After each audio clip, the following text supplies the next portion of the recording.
আছো আর সুস্থ আছো। তো সকাল সকাল হুলোর সাথে আর খানির সাথে দেখা করাচ্ছি তোমাদের। আর রুগী তো কাছে আসেই না, কিছু করার নেই। তো এখন কিন্তু বেশ গরম সকালবেলা, এখন বাজে প্রায় 8:30। ভোর 6টার থেকে কারেন্ট নেই আমাদের এখানে। আর দেখো এই ফুলগুলো কত সুন্দর লাগছে দেখতে। তো ভাবলাম তোমাদের একটু ভালো করে দেখিয়ে নিই। বেশ সুন্দর লাগছে। রাস্তার পাশে না বলে ফুলগুলো আছে, যদি রাস্তার পাশে হতো তাহলে থাকতো না। আর আকাশটা দেখছো তো, বেশ ভালো লাগছে কিন্তু। তো এসে ঘরে এসে দেখি ইনি উঠে গেছে, কারণ এনার আজকে এক্সরে ছিল, এখনও খেতে পারেনি। তারপরে গরম। আর আমাদের পরিবারের আরও কিছু সদস্য হচ্ছে এই মাছগুলো। অ্যাকোয়ারিয়ামটা প্রচণ্ড ময়লা হয়েছে, ঠিক করার দরকার, পরিষ্কার পরিচ্ছন্ন করতে হবে। আর এখানে কানি মন খারাপ, কেননা দুটো বাচ্চাই মারা গেছে। তাইও এখানে বসে বসে কানির সাথে গল্প করছে, বলছে আমি রয়েছি তো, তোরা তো দুঃখ কিসের, এইসব বলছিল। আর আমরা এখন হাসপাতাল যাব বলে রেডি হচ্ছিলাম, আর ও পেছনে এসেও চলে গেল। তারপরে দেখো বৃষ্টি শুরু হয়ে গেছে। কী সুন্দর রোদ্দুর ছিল, কিন্তু বৃষ্টিটা দরকারও ছিল। আর বেশ ভালো লাগছিল। আর আমি উপরে বসে তখন ভয়েস ওভার দিচ্ছিলাম, তা ভাবলাম একটু এই ক্লিকটা করে নিই। ক্লিপটা রেখে দিলে পরে ভালো লাগবে দেখতে। আর দেখো আমাদের ছাদে কত চাল কুমড়ো হয়েছে, অনেক পাড়া হয়ে গেছে, কিন্তু এখনও প্রচুর ফুল আসছে, এখনও আরও হবে। আর এই দেখো একটা চাল কুমড়ো ঝুলছেও এখানে। আর মামুনি আজকে একটা পেড়েও নিয়ে গেছে। ছাদ পুরো ভিজে গেছে, কিন্তু এই বৃষ্টিতে না গরম বেশি লাগছে, মোটেও ঠান্ডা হচ্ছে না চারিদিক।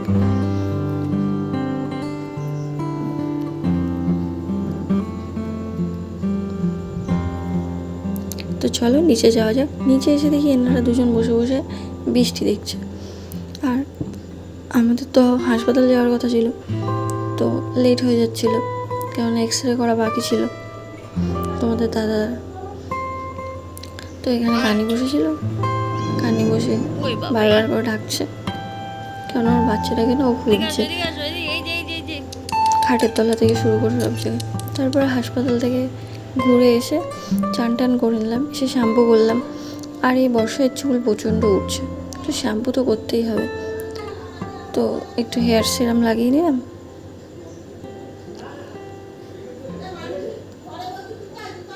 তো আমি এখানে ZM-এর ময়শ্চারাইজারটা অ্যাপ্লাই করছি। এটা খুব ভালো, স্মেলটা খুব সুন্দর, ভিটামিন সি এটা।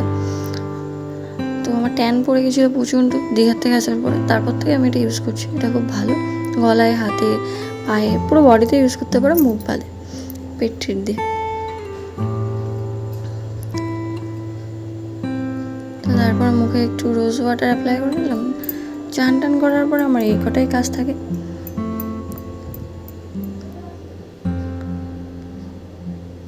তো মুখের মধ্যে কিছুটা চলে গেছিলো, স্প্রে করলে এই সমস্যা। তো ভিজা চুল আঁচড়ানো উচিত না, কিন্তু আমি একটু ভিজা চুলটা আঁচড়াচ্ছি, কেন সিঁদুর তো করতে হবে। তাই শীতা আমার ব্যাকা চোরা কেটে যায় শুধু, কিন্তু তাও চেষ্টা করলাম যে ঠিকঠাক করে। আর এবার একটা মানে যে কোনো একটা সফট গেঞ্জি হোক বা টি শার্ট হোক, তোমরা সেটা দিয়ে মুড়িয়ে রাখতে পারো। কটনের কাপড় হলে খুব ভালো হয়, কিন্তু আমি খুঁজে পাচ্ছিলাম না বলে আমি আমার একটা টি শার্ট দিয়েই চুলটা মুড়িয়ে রাখলাম। কারণ এখন জল পড়ছে, আর হেয়ার ড্রায়ার আমি ওই বাড়ির থেকে আনতে ভুলে গেছি, তো সিঁদুরটা পরে নিলাম। আমি এখানে কেয়া শেটের সিঁদুরটা পরি, এই সিঁদুরটা খুবই ভালো। তো হাতে একটু লাগিয়ে নিয়ে নমস্কার করে নিলাম। তো আমার এখানে কাজ শেষ। আর একটু লিপ বাম লাগিয়ে নিলাম, কারণ আমার 12 মাস টুক ফাটে, শীত বলে কোনো কথা নেই সবসময়। তো দাদাভাইয়ের খাবার গুছিয়ে দিয়ে তারপর আমি বসেছি খেতে। এখানে মাছের ডিম দিয়ে ঘি দিয়ে খেয়েছিলাম, আর পুঁই শাক ডিম দিয়ে রান্না হয়েছিল। তো তারপরে সন্ধ্যাবেলা চলে গেলাম সন্ধ্যে দিতে।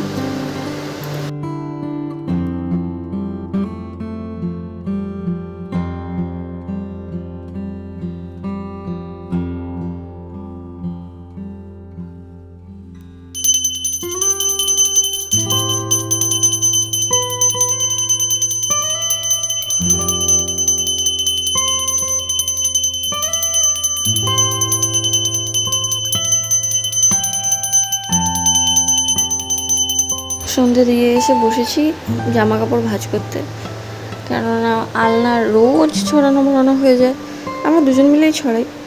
তো তারপরে আমি পুলিশ ফাইল চালালাম, একটু ভাবলাম পুলিশ ফাইল দেখতে দেখতে এগুলো করে দিই। তো জামা কাপড় গুছিয়ে নিয়ে তারপরে বসেছি চুল আঁচড়াতে। সেই দুপুরে আঁচড়েছিলাম সামনেটুকু, এবার পুরোটা আঁচড়াবো, কারণ এবার শুকিয়ে গেছে। তাও মাঝখানে পেছন দিকে একটু ভিজে ভিজে ছিল, মাথা ঘেমেও গেছে, প্রচণ্ড ঘাম হচ্ছে। আর আমি কাঠের চিরুনিটা ইউজ করি, আর অনেকক্ষণ বসে বসে চুল ছাড়াই, কেননা বর্ষাকাল, প্রচণ্ড চুল উঠছে, সবারই ওঠে, এবার আমার যায় না, আমার তো উঠছে অনেকটা করে করেই।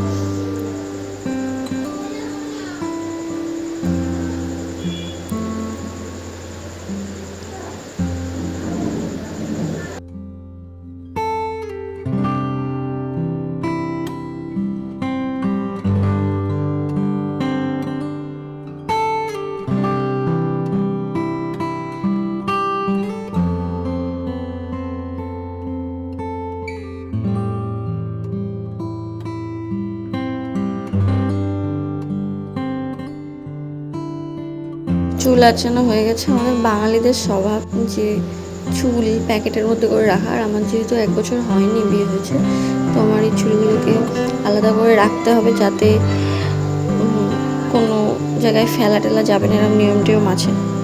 তো তারপরে গেলাম রাতে রান্না করতে। তো আমি রাতে এখানে বানাচ্ছিলাম চিলি চিকেন, আর সাথে হবে ফ্রাইড রাইস।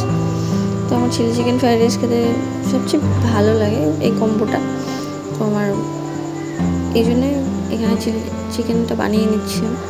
তোমরা যদি চিলি চিকেনের রেসিপি চাও, তো আমি সেটা একদিন তোমাদের বানিয়ে শেয়ার করতে পারি, সেটা কমেন্টে জানাতে পারো। তো এখানে পকোড়াগুলো ভাজা হয়ে গেছিলো, এগুলোকে দিয়ে জাস্ট এবার নাড়াচাড়া দিয়ে জল দিয়ে ফোটাতে দিলেই হয়ে যায়।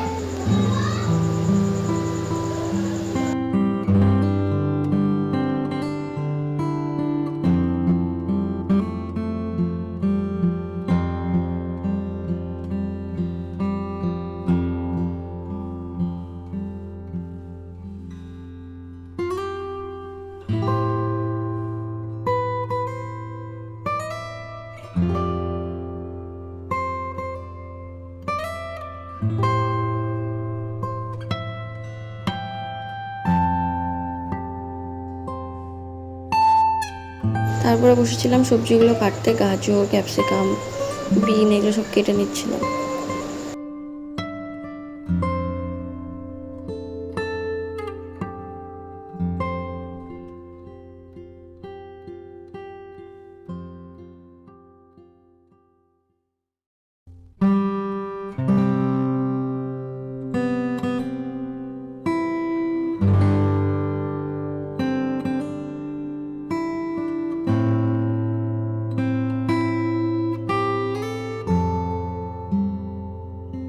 সব কিছু কাটা হয়ে গেছে, এখানে কাজু কিশমিশও নিয়ে নিয়েছি। এবার ভাত বসাতে হবে।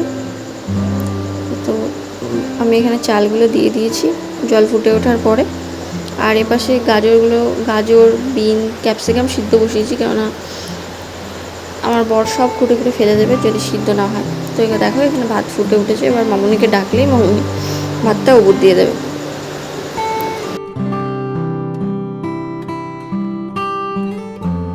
তো কড়াইতে ঘি দিয়ে দিয়েছি, আর এখানে গোটা গরম মশলা দিয়ে নিলাম।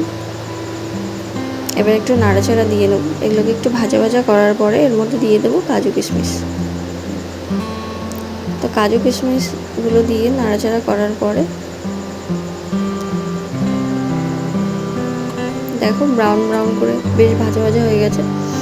এবার সব সবজিগুলো দিয়ে দেবো, যেগুলো আমি সিদ্ধ করে রেখেছিলাম। ফ্রাইড রাইস বানানো সবচেয়ে সহজ, আর এটা সবাই পারে, ওই জন্য আমি এটা বেশি করার চেষ্টা করি, কারণ এটা আমি ভালো খাই, প্লাস হচ্ছে আমি বানাতে পারি।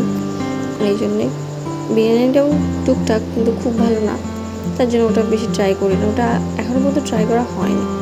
তো এর মধ্যে একটু লবণ দিয়ে দিলাম। এবার এটাকে ভাজা ভাজা করে নিই।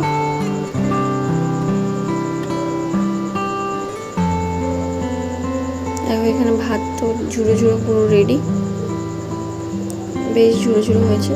এবার এক এক করে আমি হাতাতে করে করে চালগুলো দিয়ে মানে ভাতগুলো দিয়ে দিচ্ছি।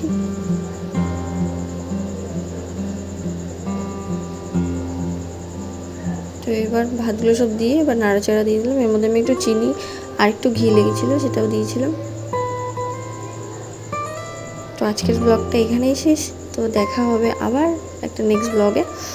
তো ভালো লাগলে like, comment, share and subscribe.